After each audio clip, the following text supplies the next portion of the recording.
بسم الله الرحمن الرحيم الحمد لله رب العالمين والعاقبة للمتقين ولا عدوان إلا على الظالمين أشهد أن لا إله إلا الله وأشهد أن محمدا عبده ورسوله صلى الله عليه وسلم اللهم وفقنا لما تحبه وترضى أما بعد السلام عليكم ورحمة الله تعالى وبركاته دمان خيرت شرفت لك حين جنان بندر ميديا إن شاء الله تعالى بندر ميديا مركز وحلا شخص أمد الصومالية دباتيس مركز الجوجان إن شاء الله تعالى ما أنتم حرنا إن هذه قد من سيدنا عادلنا هنجرت محاضرين قيمك ونوسو جيدنا شيخنا الله نو بركة الشيخ أحمد معلو جزاك الله خيرا جزاء يوم كلنا شيخ مركز الحديار ويا أمديس إنه أخوانتك كحق ترى وحديار ويا مركز تبع إنه أمد الصومالية مركز الجوجان وحيالها أي يعني مديد وجران إنه أبيانه إن شاء الله تعالى أسبوعا ما أنتم نوسو ديار سيدة عادلنا هاد أسبوعي سيدة حد واي برنامج كي مزلزل كا نوسو صعدي حقوق الزوجات حقوق اسكوليين لوضع خفاض إسخبان هدو الله ود العلم قيبتي سيدة حد يونسو ديار يا شيخ جزاك الله خير أيان لنا إلهي نبارك وقتي صغالي إلهي أو حفظيه إلهي في ميزان حسناتك الله وصاره وحنكسر دونا الشيخ أيام كسر دونا الشيخ إن شاء الله وتعالى جزاك الله خير جزاء وكثر الله الأمثال كسر دوا فليتفضل مشكورا ومأجورا. بسم الله الرحمن الرحيم الحمد لله وكفى وصلى الله وسلم على الحبيب المصطفى وعلى آله وصحبه إلى يوم الدين. السلام عليكم ورحمة الله وبركاته. ولا ليال درسي مانتا وتضبات كان وحوكو سابسين يهي حقوق إي واجباتك كبضا دحية ننك إي ناكتا أي إسقابان لبدي أسبوع لصوت دافي وحان كهدلي xuquuqda ninka isku leeyahay naagtiisa iyo xuquuqda naagta ay ku leedahay ninkeeda maantana gabagabadii waaye aad ayay muhiim u tahay inaan isxasuusino qaala tacaala walahunna mithlu alladii calayhinna bilmacruufi suurat albaqara aayadda 228 zayd raximahullahu aayadan waxaas ku fisiray أي أن يتقون الله فيه أي أن تتقون الله فيهن كما عليهن أن يتقين الله عز وجل فيكم رجيهو مركا دمرك إسقبتان لدق ميسان الله كعبسي كل دقمة سيدا أيغون أي واجب ويهي إن أي إذن كل دقمان الله كعبسي إمام القرطبي رحمه الله تفسير كيسة آيدان وحوكو شيغي إن أي حنبار سنتهي دمان حقوق الزوجية oo ilaahay sharci ahaan u waajibiyey loona baahan yahay in daacadnimo lagu fuliyo haddaba laba kasto labaana oo isqabaan waxaa waajib ku yahay qof walba dhinaciisa inuu ku dadaalo si xuquuqda iyo waajibaadka oo ilaahay sharciyey nin walba dhankiisa ugu fuliyo taasna waxay ku gaarayaan liibaan adduunya iyo nicmo aakhiro waajibaadka labada isqabaan saaran waxaa ugu muhiimsan asraaru zawjiya sirta ninka iyo naagta ka dhaxeeyo can abi saciid alkhudri radia allahu canhu qaal abi saciid alkhudri asxaabta ka mid ahay ilahay raali ka naqday wuxuu yidhi qaala rasuulullahi sala allahu calayhi wasalama suubanaha nabadgeli in naxariis korkiisa ahaaday wuxuu yidhi ina min ashari nnaasi cinda allahi manzilatan yowma alqiyaama alrajulu yafdii ilaa imra'atihi watafdii ilayhi huma yanshuru sirahaa يوم قيامه وحا ugu meel xun fadhiya ugu shar badan oo liita ninka oo ilaahay agtiisa ka liita ninka naagtiisa sir u sheegatay usna sir u sheegtay markay firaashka ay ku kulmaayeen oo haddana sirtaasi faafinayo imaam al-manawina waxa sheegay naagtani waa laga rabaa inay ilaaliso sirta oo ninkeeda u sheegay ee asaga kaliya waajibka ku aha سلفي صالح نين كميت هاي أو صوبانياشا سوري ناكتيس أيا خلاف دحمري ولا ويدي وحالي محاد كشكي سنتهاي أو دبستي وحويري العاقل لا يهتك سرا عاقل سر مكالا دنبلايو فلما طلقها مركو فرين قيل له وحالي لما طلقتها محاد فرتي فقال مالي ولي امرأة غيري محائق قالي ناك دين كلا قسايا إلهي آد أيوب وماني ناقها الصوبا أو سرت عن بحنين أو عدينا يا إلهي آيات القرآن كأسكو شاقي إن أو ناك تسرت علي نيسو وحيري فالصالحات قانتات xaafidaatun lilghaybi bimaa xafida allahu. naagaha suuban waa kuwa cibaado badan oo sirtani dhowraaya. suurati nisaa aayadda 34 lagu sheegay. carabtii horene waxay ku maamahi jireen suduuri alaxraari qubuuri alasraari. dadka gobka ah xabidkooda waa qabrigii sirta, bimacnaa sir ma bixinayaan waaye. tan labaad, in ninka iyo naagta ay isku kaalmeeyaan waxay xaqa ah oo alla ka cabsiga ah, isxasuusiyaan, isku sheegaan, iyadoo loo cuskanayo aayadda watawaasaw bilxaqi watawaasaw bisabri. sidoo kale waxaa ka mid ah ninka iyo naagta oo magaciisi inay loo baahan yahay isku sheegaan, iskuna waaniyaan wixii oo faraa'idka ku saabsan. kow, qaala tacaala wajcaluu buyuutakum qiblatan wa aqiimu salaata. suuratu yunis aayadda 87. wajcaluu buyuutakum qiblatan wa aqiimu salaata. culummadu waxay ku tilmaameen waqti salaad la gaaro haddii ninka jiifo oo naagtiisa kiciso, haddii ayadana jiiftane kiciyo, oo salaatuliil khaasatan wixii ku saabsan. waxaa kaloo ka mid ah watacaawanuu cala albiri waataqwa oo suuratulmaa-ida lagu sheegay. yani wixii wanaag iyo alla ka cabsi ah isku kaalmeeya. waxaa kaloo ka mid ah wanaaggaasey oo xaqa ah in oo ninka ku dadaalo ilmihiisa iyo naagtiisa cunta xaaraan ah oo kasbase xaaraan isku soo kasbadi u keenin oo wax xalaal u keeno. zamankii hore dumarka oo daacadda badan oo xashoodka badan markii ninkooda usoo banaanka u shaqo tegaayo waxay dhihi jireen nin yahow alla ka cabso ee annagana magaciisii alla ka cabsi nugu dhaq, hanoo keenin wax xaaraan kuugu soo galay, hana quudinin. gaajo adduunya waa u adkaysa karnaa, laakiin naartii qiyaama looma adkaysa karo. haddaba siminkan waxaa la arkaa ninka naagtiisa waa wareerihaysaa, kankeen qaarkood waxay dhahayeen masuuxadaa, tuugnimo maan sameeha, kan maan sameeha. intay deji lahayd waxay ugu daraysaa hebel arag waxaasaas naagtiisii, hebel arag gurigiisa waxaasaa lagu cunaa, hebel arag gurigiisa saasoo ayuu u qurux badan yahay. ee looma baahno. ninka naagta waa inay arrintaasay si degan ay sabar kula dhaqantaa. arrinta saddexaadne waxa waaye in oo kalsooni mar kasto ninka iyo naagta ay isa siiyaan.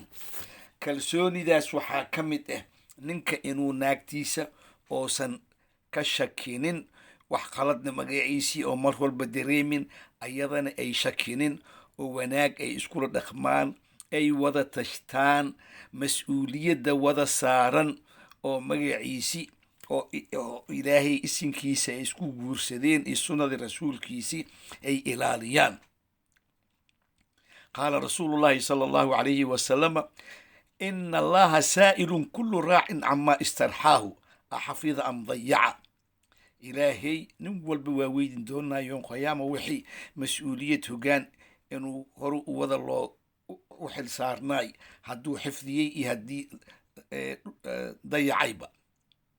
ninka waa la weydi doonaa ehelkiisa sidaas ugula dhaqmay.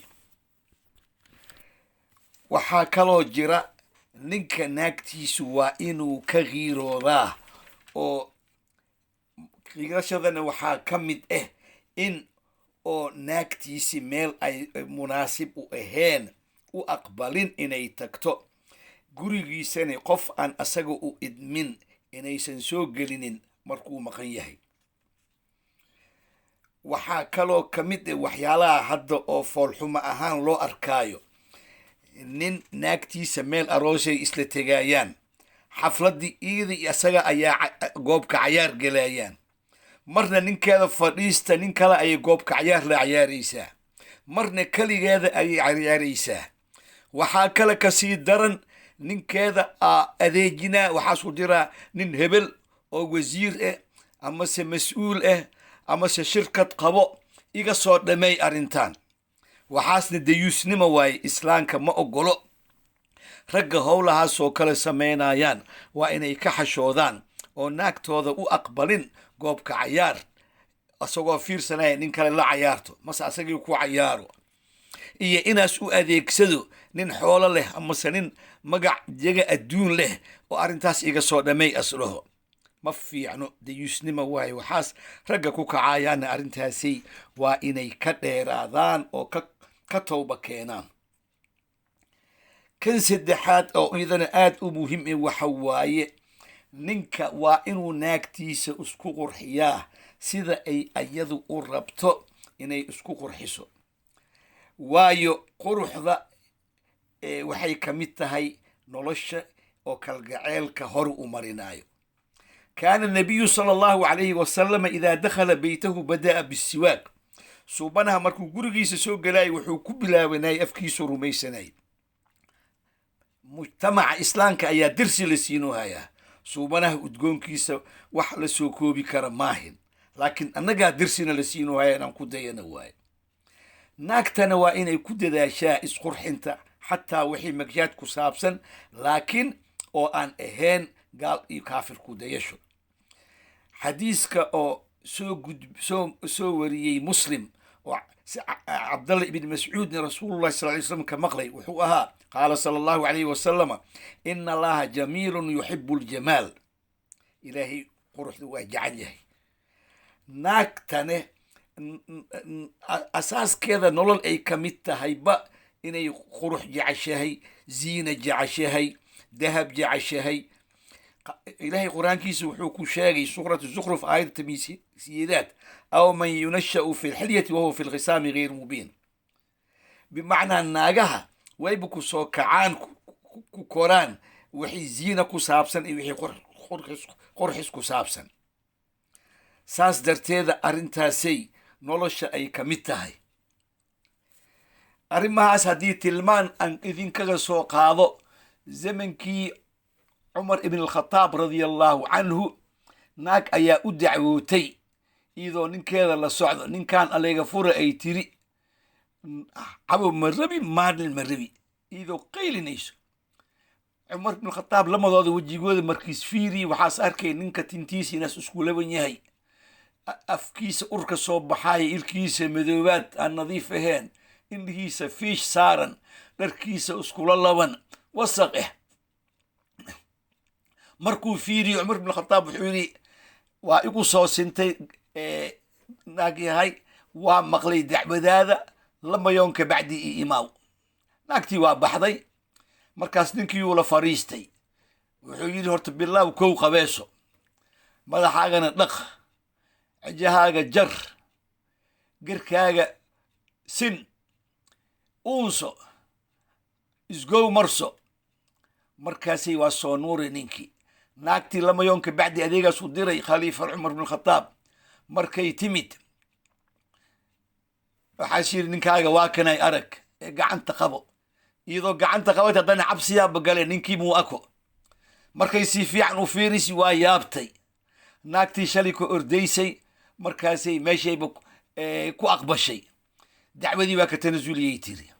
haddaba fa kam nin aan aragnaa oo afkooda sakareed ka soo uraayo iyo kafee oo zaa'id ka soo uraayo iyo waxyaala kale aan la sheegi karin, walciyaadu billaahi. ayagane asxaabtii hore a ku daysadaan iyo sunnada rasuulka a ku daysadaan. sida naagta laga rabay inay isku qurxiso, ninkana waa laga rabaa naagtiisa inaas isku qurxiyo. ibnu cabbaas radia allahu canhuma waxaas yidhi inii uxibu an atazayana lizawjatii kama uxibu an tatazayana lii. aniga aadaan u jeclahay inaan isku qurxiyo naagtayda sida aan u jeclahay inay iida isku kay qurxiso. afka oo soo uraayo iyo ciridka oo aad u khamiiraayo iyo ilkaha oo madoobaad ah waxyaala oo badan oo reerka dumiye, waxyaala oo reer badan dumiyey waaye ee allayska ilaaliyo. rasuulullahi sala allahu calayhi wasalam oo aan u baahnayn arrintaas aan noo tilmaamay markii gurigiisa galaay asoo cadaysanay ayuu galaaya. watuhuuru sababun limaxabati dayaan. ilaahayna waa kugu jeclaaha markaad daahir tahay, nadiif tahay. ina allaha yuxibu altawaabiina wa yuxibu almutatahiriina suurat albaqara aayadda 222 al uu sheegay ilaahay wuxuu jecel yahay dadka towbada keeno oo isdaahiriyo. tatahurka asaaskiisana waxa waaye markuu ugu horeeyo wixii nijaasi iyo awsaakh korkaaga ka saartid, lamada sabiil hore iyo gadaal iyo afkaaga iyo wejiga, markaas wixii kala weysada markaasaad gelaysaa. wa shacaa'iru lislaamina waa ka mid yahay arrimahaasay iyo iimaanka. faqaala fi lxadiid takhallaluu, yani gacmaha biyaha saasuu maray markii weyskaadkan isku diyaarini waaye. fainahu nadaafa wanadaafatu tadcuu ila aliimaan waliimaanu maca saaxibihi fi ljanna, rawaahu tabaraani. haddaba arrintaasay oo nadaafadda saas a loo ogaado. kan kale waxa waaye ninka iyo naagta inay isku sabraan oo la rabo, waayo ninka duruufaa haysa, shaqaas u baxaa, waa soo noogaa, waxay soo qabti ma ogo, markii soo galo naagta inay khaylide ka daba keento ma loo baahno. waa in ay sabartaa, tartiib u fiirisaa. sidoo kale ninkane waa inuu naagtiis u sabraa, waayo isagoo maqan kaligeeda marmar guriga joogtaa, mar xaamil waaye, mar umulay ku jirtaa, mar xayd waaye, mar nafaas waaye, mar heestimo waaye. usna waa inas u sabraa oo duruufteeda fiiriya, lamadoodaba inay isku sabraan. qaala sala allahu calayhi wasalama khayrukum khayrukum liahlihi wa ana khayrukum liahlii. rasuulka sal alla alay slam waxaa siri ragga waxaa ugu khayr badan ninkii ehelkiisa khayr u sameeyo, ma aha barkii banaanka akhyaar markii gurigana waraabo. wa qaala sala allahu calayhi wasalama akmalu lmu'miniina iimaanan axsanuhum khuluqan. dadka oo mu'miniinka iimaankooda kaamilka waxa waaye kuwa akhlaaqdooda aad u fiican tahay, u sarayso. abudardaa oo asxaabta ka mid ahaay oo suubanayaasha ahaay radia allahu canhu, naagtiisa waxaasuu yidhi idaa ra'aytanii gadibtu faradinii, haddaad i aragtid inaan caraysnahay oo xanaagsanahay iraali gelih. wa idaa ra'aytuka gadibti radiituki, haddii aan ku arko inaad caraysan tahay xanaagsan tahayne anigana waa ku raali gelihaa. wa ilaa lam nastaxib, haddaba ma isla soco karno haddii aad intaas raali ka ahayn. waana runtiisa. hadda ragoo joogaan naagta markii qalad yar ay ku arkaan, qaladkiiyay buunbuunihayaan, waa weynihayaan.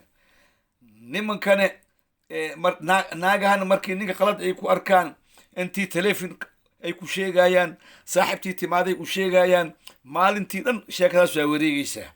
ninkan oo asxaabta ka mid ahayn abudardaa waxaas ku soo koobay oo naagtiisa kula dardaarmay idaa ra'aytanii qadibtu faradinii, haddii i aragtid inaan caraysnahay xanaagsanahay iraali geli i qabooji. wa idaa ra'aytuka qadibti radiituki, haddii ku arko adigoo xanaagsantiidne raalli ahaa waan ku lahaa, waa ku raali gelihaa, waa ku qaboojihaa. wa ilaa lam nastaxib, haddii kalema isla soco karno. arrintaanna xikmad weyn ayaa ku jirtaa. ninka iyo naagta isqabaanba inay arrintaas ku camal fashtaan waaye. looma baahno ninka mar kasta wax kasta as dhaco, xanaag kasta a qabo, inaas ceebtii naagtiisa ku arkay xag akhlaaq mase xag khuluq ahaan, xag abuur mase xag akhlaaq, inaas cidna u sheego. xataa cunto kariskeeda haddii liito oo cunto kariska seenin iyo guriga ogaashaalkiisa ay ku liidato, marna ma loo baahno in asdad u sheego. naagtana haddii ninkeeda ka carooto oo guriga ehelkeeda tagto, iidana ma loo baahno wixii ninkeeda iyo ayada sir u ahaay inay dhaleecayso, khaykhayliso oo sheegto. waxaas dhan ma loo baahno.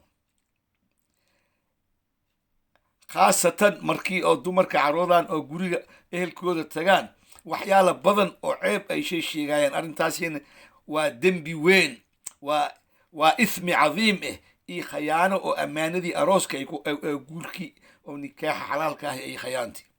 arrintaasina aad haloola socdo. waxaa kaloo jira asagana oo muhiim naagta waxaa loo baahan yahay in ninkeeda magaciisi ay u sabarto usna u sabro waayo sabarkaasay nolosha waa ku soconaa. qaala rasuulullahi sala allahu alayhi wasalama man sabara calaa suu'i khuluqi imra'atihi actaahu allahu min alajri mithla maa uctiya ayuub calaa balaa'ihi. ninkii ku sabro naagtiisa xumaanta ay u geysanayso iyo dhibka ay ku hayso, ilaahay subxaanahu wa tacaala wuxuu siinaa ajarkii ayuub oo kale oo cudurkii iyo dhibkii as soo maray ku sabray. waman sabirat calaa suu'i khuluqi zawjihaa, naagtii ay ku sabarto akhlaaq xumada ninkeeda iyo adeega ninkeeda oo u dulqaadato, actaaha allahu subxaanahu wa tacaala mithla thawaabi aasiyati imra'ati fircoon. naagtaasina ilaahay wuxuu siihaa ajarkii aasiya oo ahluljanna ah oo fircoon qabi jiri, sabarkii iyo dulqaadkii ay yeelatay. saas darteeda isku sabarka macnahaas weyn ayuu leeyahay. tan kale oo ugu muhiimsan waxa waaye oo mar walba oo wanaaga ku jiro, qaala rasuulullahi sala allahu alayhi wasalama ina kula shayin laysa min dikri illahi fahuwa lahwun walacibun. wax kasta oo bini aadanka ku dhaqaaqo aan dikrigii ilaahay ahayn waxa waaye dheel iyo baashaal, ilaa 4 shay mooye. 4taasna waxaa ka mid ah ninka markii naagtiisa la baashaalayo, bimacnaa ninka iyo naagtiisa markay wanaag ku baashaalayaan fakaannamaa dikrullahi oo ku jiraan oo kale waaye. saas darteeda ma loo baahno wax yar iyo wax weynba inay isku khayaanaan, waa inay laabtooda isku furaan oo isla tashtaan oo runta isku sheegaan. qaala sala allahu alayhi wasalama suubanaha waxaa siri, qaala allahu tacaala ana thaalithu shariikayni maa lam yakun axaduhumaa saaxibuhumaa. aniga waxaan ahay qofkii saddexeeya lamada qafood oo lamaanaha isqaba haddii qofkooda aan qofka kale khayaanin. xadiis kalena wuxuu ku daraa waidaa khaana kharajtu min baynihima, haddii iskhayaanan waa ka dhex baxay. imaamu daaraqadina xadiiskan waxaas ku sheegi yadullahi maca shariikayni maa lam yatakhaawanaa, gacantii ilaahay waxay la jirtaa lamaanaha isqabaan haddaysan iskhayaanin. saas darteeda ninka iyo naagta isqaba waxaa aad loo baahan yahay inay aad isku aminaan oo isku kalsoonaadaan oo isku sabraan. waxaa kaloo ka mid ah wixii ilmaha korsiimada ku saabsan inay iskula tashtaan oo isku garab galaan. iyo ninka waxaa laga rabaa markii naagta ehelkeeda wax ay farax qabaan oo iyada faraxsan tahay, warnaga aamus qosolkaaga iyo faraxaaga ma ognihiya inaas dhaho maahin. markay farax qabto faraxeeda inaas la qabo oo magaciisii usna ku farxo. hadday naxdin iyo murugo qabto oo dad ehelkeeda dhib soo gaari mastacsiya qabaan, inaas ku qayliyo war hebel dadka waa la dhimahaa kuli lam walba waa la dhimahaa ooyin iyo qayliya naga dhaaf inaas dhaho maahin oo ku hadedo. waa inaas u qaboojiyaa oo murugta qabtane oo la qabaa. sidoo kale naagtane waxaa laga rabaa ninkeeda markii murugsan yahay oo dad ehelkiisa dhib soo gaaray masgeeri gashay inay la qaybsato murugtaas. hadday farax qabaanne faraxda la qaybsato oo macnaha maadaam lamaana ay yihiin farax iyo naxdinba wada qaybsadaan. iyo waxaa kaloo ka mid ah lamaanaha isqabaan dadka ay ka dhasheen oo xidid iyo seedi iyo sodoh wada yihiin inay xurmeeyaan ixtiraamaan. ilahayna qur-aankiisa wuxuu ku sheegay waladii khalaqa min almaa'i basharan fajacalahu nasaban wa sihran. nasabka waxa waaye abtirsi, hebel hebel hebel hebel. wa sihranna waxa waaye dadkii guurkuugu soo gali, ilaahay waa israacsiiyey. kii aad ku abtirsanaysi iyo kii guurkuugu soo gali ilaahay waa israacsiiyey. macnaha hal qoys ayuu idinka dhigay. saas darteeda inaa arrintaasay saas u ogaataan waaye. haddaba arrinta waxaan ku soo koobaa dumarka oo magaciisa ay aad ugu sabraan oo raggii qabo hadday xataa oo kala tagaan oo xuquuqdooda sax u qaadanayo oo maadaama isdhexlaayaan ninka iyo naagta waa isdhexlaayaan. hadba sida oo duruufta ay tahay, ama rubac ama thumun ama nus, sida oo axkaamta oo dhaxalka lagu caddeeyey. waa naagta oo ninkeeda raalli ka yahay oo ilmaheedana korsanayso. rasuulullahi sala allahu calayhi wasalama waxyaab ayuu arrintaasay kala kulmay. can abi hurayrata radia allahu canhu qaala, abi hureyra waxaas yiri, qaala rasuulullahi sala allahu calayhi wasalama, anaa awalu man yaftaxu baabi ljanna, aniga qofka koowaad waayo oo irida jannada furaayo. fa idaa imra'atun tubaadirunii, naagaa i agtaaganaas yiri, fa aquulu waxaan dhahaa man anti yaad aheed, wa taquulu naagtii waxay igu jawaabaysaa inamaa imra'atun ayammad wa calaya aytaamun lii, naag oo asaay korayaan ahay oo agoonni aan korinaayo. saas darteeda naagaha oo nimankooda u suuban ahay oo ilmihii lagu dhaafay oo adoogooda ku abtirsanaayeen oo agoon ah oo walwaalayso oo korinayso, jannada albaabkiisay taagan tahay. saas darteeda ninka iyo naagta waa inay isku sheegaan, isku waaniyaan mar walba wixii ku saabsan alla ka cabsi, oo wanaag isku sheegaan. wixii wanaag aan sheegay ilaaha i waafajiyey, wixii qalad ii gef aan sheegayna aniga nafteeda io shaydaanka waaye. assalaamu calaykum waraxmat ullaahi wabarakaatuh. allahuma salli calaa sayidina muxamedin wacalaa aalihi wasaxbihi wasalim.